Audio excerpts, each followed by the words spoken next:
A dark night in a city that knows how to keep its secrets. But one man is still trying to find the answers to life's persistent questions. Guy Noir, Private Eye.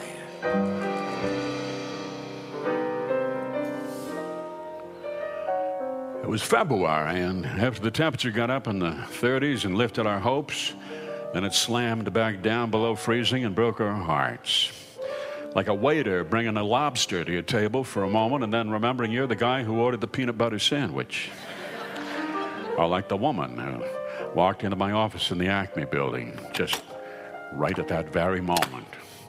The sign on the door said, "Come in," and she did. Mr. Noir. Yes. I came to see about a lost dog. Well, I was just hoping somebody would come in about a lost dog. Have a chair there, Miss... Nomer. Miss Naomi Nomer. Right. Mind if I take off my coat? Well, let me sit down first. All right. She was wearing a low-cut black velvet cocktail dress, and if it had been cut any lower, it would have been a belt.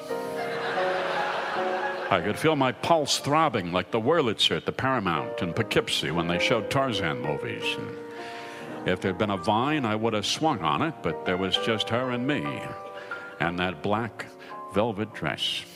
You seem interested in my dress, Mr. Noir. Well, some people can wear black velvet better than others.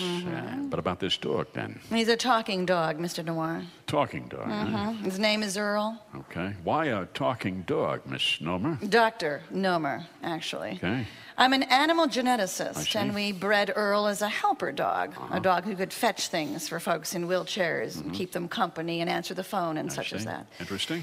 But instead of a helper, he turned into a nuisance dog. I see. How so? He couldn't stop talking. The dog had last been seen at a party at the home of a man named Wussel. So I checked in with him. That party was 2 days ago. I haven't seen him since then, thank goodness. But you didn't care for him? He had a big attitude, I'll say that. How so? Not much of a listener. Talked a blue streak. And you know something? What? You meet a dog like that and you're sort of fascinated at first. I mean, a talking dog, right? You know. And then you realize, hey, dogs aren't all that smart. What'd he say? Well, mostly he talked about his hair. What about it? Well, he didn't like his haircut. And he didn't care for the president's stimulus package. All he could say was they're barking up the wrong tree over and over again. Where'd the dog go when he left your party? That beats me.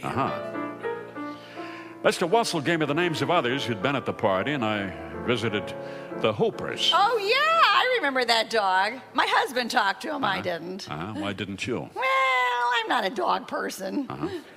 You ever talked to one before? Well, I never really wanted to be frank. Okay. What did your husband say about him? Well, he said he mumbled. The dog mumbled? Yeah, it was hard to understand. I see.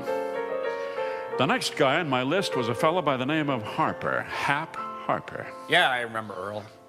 You talked to him? Yeah, and we went out for a drink afterward. Bar down the street, the Tip Top Lounge. I see. And then what? I forget. You wouldn't know where he went then? No idea. No. You know, I couldn't help but notice in your backyard there, where the snowdrifts are melting, there were quite a number of liquor bottles there in the... Yeah, the neighborhood puts those there. Snow melts. It's kind of amazing what you find out in people's backyards. Oh, yeah? Yeah. Mittens, you know, a deflated soccer ball, okay, but in your backyard I saw a water pick. Oh, really? Yeah. What are you using a water pick in the backyard for? Guess I just got distracted. Then I saw an inflatable woman. Oh, yeah? Yeah. I saw her legs sticking up out of the snow. She belonged to you? They gave her to me at my social skills class. Oh, yeah. I had her sitting at my kitchen table, you know, so I had to have someone to practice saying please and thank you to, make conversation with, you know. Yeah. So how'd you do in social skills class? That's none of your business. Just a friendly question. Well, I'm tired of answering your questions.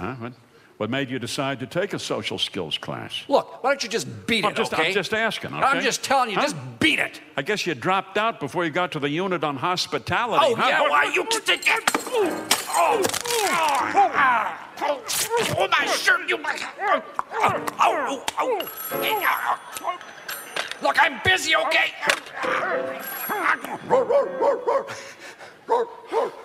I told you to stay in the basement. Well, I got thirsty. And I put a water dish down there. Well, it spilled. Well, so drink out of the toilet for crying out loud. I don't do that. What? Your name, Earl? Who are you? Noir Private I am, working for Dr. Naomi Nomer. Oh, yeah, my mom. Well, not exactly. Not exactly. You don't have to go back there if you don't want to. No. Earl. Why'd you run away, Earl? Well, I just felt like I wasn't living up to my full potential. I was being pigeonholed. I see. What is your full potential? Well, You don't have to answer if you don't want to, Earl. Well, she was all gung-ho about training me to talk, you know. Right. She wanted a talking dog. That was her whole thing. I see. Yeah. You But didn't go for I wanted to be a singing dog. Like sing what? Well, the way you wear your hat, the way you sip your tea, the memory of all that. No, they can't take that away from me. Down, no, boy. they Down. can't take that. He's good, don't you think, huh? For a dog, yeah, I suppose, yeah. Well, I'm just learning. Oh, well, look, listen. Let me be frank with you here. People are not going to pay $100 to go to a nightclub and have a couple drinks and listen to a dog sing. You can't take that away from me. I mean, it's not going to happen, okay?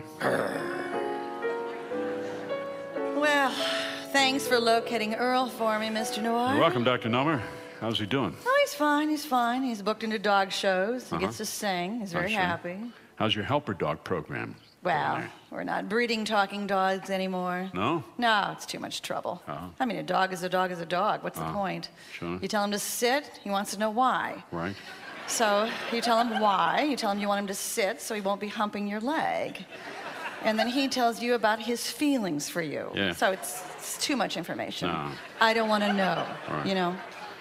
An odd thing for a scientist to say, Dr. Nomer. I don't want to know. Huh? Honestly, I do not want to know how a dog feels about me, okay?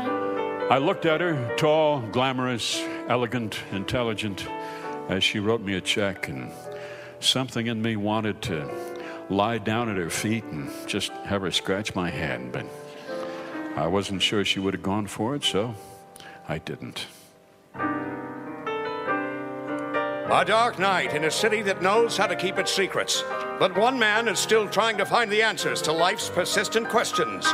Noir Private Eye.